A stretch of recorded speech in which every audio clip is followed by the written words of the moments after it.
So, have you ever stopped to think about your life like it's an architectural blueprint? You know, a design that gets drafted when you're young, you build on it over the years, and then sometimes an earthquake hits and you've got to tear the whole thing down and start over. Well, today we're diving into one of those exact stories, a story of deconstruction and complete renewal. When you picture a blueprint, you probably think of something super precise, logical, all straight lines and right angles. But a human life? It's almost never like that. It's messy, it's emotional, it's totally unpredictable. So, what does that kind of blueprint even look like? Okay, look at this. On the left, you've got a blueprint for digital intelligence, all systems, logic, pure data. But on the right, that's the blueprint for a human life. It's not drawn with straight lines, it's sketched out with pure emotion. That's Melissa Morgan with her father in the early 90s.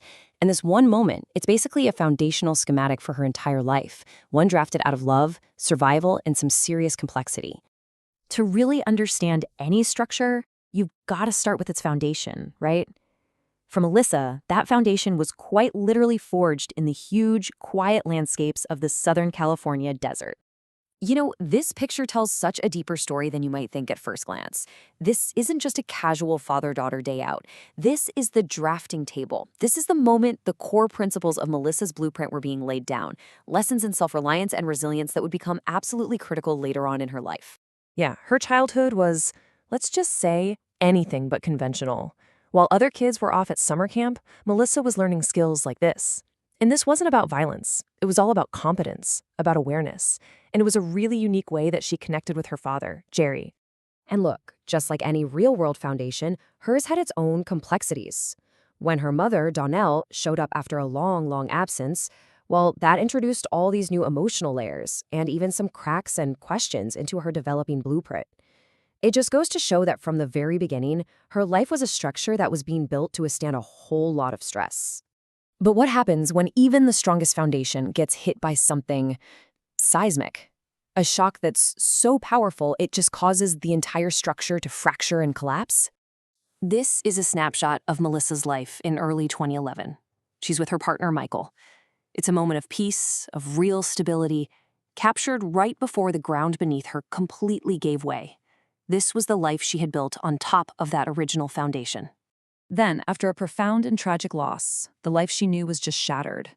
Her own words tell us it was a path that wasn't just difficult, it was completely deconstructing. It was a time when that old blueprint she had been following was suddenly useless.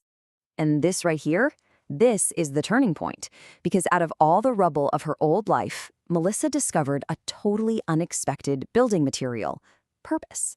She started to realize that the deepest pain, weirdly enough, could actually become the strongest part of a brand new foundation.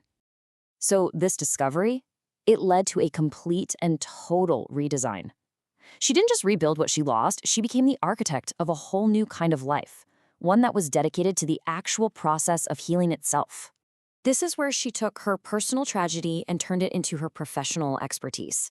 She became a board-certified clinical hypnotherapist and a grief recovery coach. And she wasn't just armed with credentials. She had this rare kind of empathy, the kind you can only earn by walking down that same hard road yourself. Her whole method is brilliant. It actually mirrors the architectural process.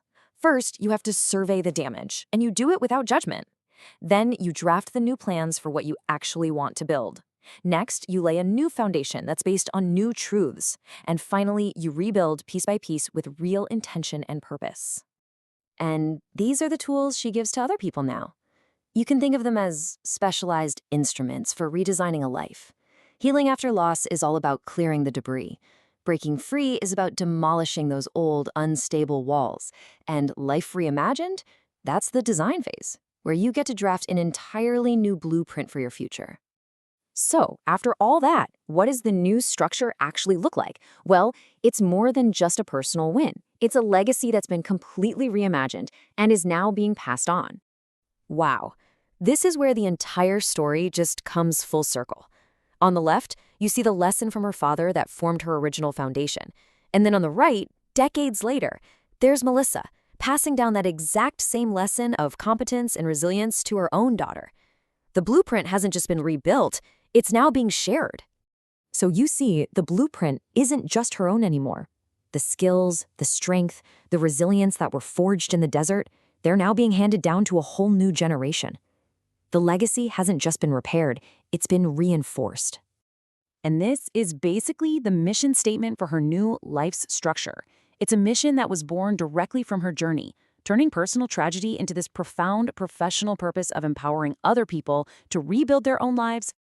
So, what does all of this mean for you? How can we take this whole architectural metaphor and apply it to our own lives?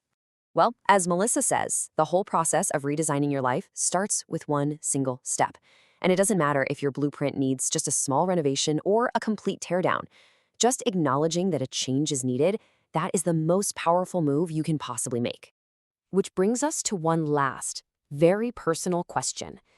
If you had the drafting table right in front of you, right now, and you had the chance to erase, to redraw, to reinforce the design of your own life, what would you change? What would your new blueprint look like?